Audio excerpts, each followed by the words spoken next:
हे मधुसूदन, तुम कहते हो कि मनुष्य अपनी अंतिम सांस तक भी माया मोह में पड़ा रहता है, तो इसी कारण जन्म के चक्र में फंस जाता है। परंतु तुम्ही ने इस माया में सृष्टि की रचना करके और दूसरी ओर मनुष्य को चंचल मन प्रदान करके दोनों को एक दूसरे में उलझा दिया है। पग पग पर मनुष्य के बहकने के लिए अनगिनत आकर्षण पैदा किए हैं। मनुष्य इसके जाल में उलझा रहता है। और क्षमा करना, तुम्हें जाल बिछाकर किसी शिकारी या बहेलिए की भांति जाल में फंसे मनुष्य के हाथ पैर मारने, उसके छटपटाने का तमाशा देखते रहते हो। नहीं अर्जुन, मैं तमाशा नहीं देखता, बल्कि अपनी माया की लीला देखता हूं। फिर भी केवल निहारते ही रहते हो ना, सहायता तो नहीं करते कि बेचारा प्राणी इधर उधर भटक रहा है, रास्ता भूल पड़ा है। तुम्हारे मन में बेचारे मनुष्य की सहायता करने का विचार कभी नहीं आता कि आगे बढ़कर उसका हाथ थाम लूं, उससे सच्चा रास्ता दिखाऊं? बिल्कुल आता है, और मैं मनुष्य की सहायता भी करता हूं। परंतु कब कब करते हो तुम उसकी सहायता? मैं तो देख रहा हूं कि तुमने कर्म का विधान बना दिया है, जन्म मरण का चक्र चला दिया है और इस चक्रव्यूह में मनुष्य को फंसा दिया है। ये तो कोई बात नहीं हुई, ये तो कोई सहायता नहीं हुई। मैं सहायता अवश्य करता हूं। अपने भक्त को मैं कभी बेसहारा नहीं छोड़ता, परंतु मनुष्य मेरी ओर देखे सहायता के लिए, मेरी ओर बढ़े तो मैं उसकी सहायता करूं ना। परंतु वो मेरी ओर बढ़ने के बजाय अपने अहंकार में डूबा रहता है, अपने बाहुबल के घमंड में पड़ा रहता है। वो तो इस भ्रम में पड़ा रहता है कि संसार में उससे बढ़कर कोई नहीं है। वो तो केवल अपनी बुद्धि और अपने बल पर ही भरोसा करता है। अपने बाहुबल पर उसे अपने परमात्मा से भी अधिक विश्वास होता है।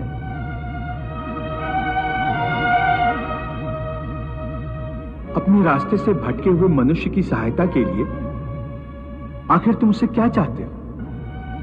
क्या तुम्हें सोने चांदी के चढ़ावे चाहिए? क्या तुम अपने भक्तों से स्वादिष्ट और पंच पकवान चाहते हो? मैं मनुष्य से एक श्रद्धा के अतिरिक्त कुछ नहीं चाहता, कुछ नहीं मांगता। वो मेरे प्रति बड़े बड़े चढ़ावे न चढ़ाए। सोना, चांदी, घी, चंदन और पकवान के चढ़ावे मुझे नहीं चाहिए। श्रद्धा और भक्ति भाव से एक फल, एक फूल, फूल की एक पत्ती, जल का एक कतरा या चावल का आधा दाना ही सही, मैं उसको भी भक्त की श्रद्धा से कहीं अधिक श्रद्धा से स्वीकार कर लेता हूं। पत्रम पुष्पम फलम तोयम यो मे भक्त्या प्रयच्छति तद अहम भक्ति उपहृतम अश्नामि प्रयतात्मनः। अरे इतना भी ना हो सके तो श्रद्धा या भक्ति का एक आंसू ही सही, मैं उसे भी कबूल कर लेता हूं। श्रद्धा में डूबे उस एक आंसू में मेरा सारा अस्तित्व सराबोर हो जाता है। भक्ति अथवा पश्चाताप का ये आंसू चाहे लाखों पाप करने के बाद अंतिम क्षण में क्यों न बहाया गया हो, मैं उस अनुपम भेंट को भी स्वीकार कर लेता हूं और मनुष्य के सारे पापों को उस आंसू से धोकर उसे नवजात शिशु की तरह निष्पाप कर देता हूं, उसका कल्याण करता हूं, उसे मुक्ति देता हूं। केवल एक फल, फूल या पत्ते को अर्पण करने पर ही मुक्ति दे देते हो? फिर कर्म विकर्म, पाप पुण्य, धर्म विधान सब यूं ही रह जाते हैं। ये धर्म, ये विधान और उसके सारे सिद्धांत तो चंद्रमा और अनगिनत तारों की भांति होते हैं, जो अधर्म और अज्ञान के अंधकार में झिलमिलाते रहते हैं। परंतु जब भक्ति का सूर्य उदय होता है तो ये सब के सब छुप जाते हैं। अर्थात भक्ति का स्थान इतना ऊंचा है कि धर्म भी उसके सामने तुच्छ हो जाता है।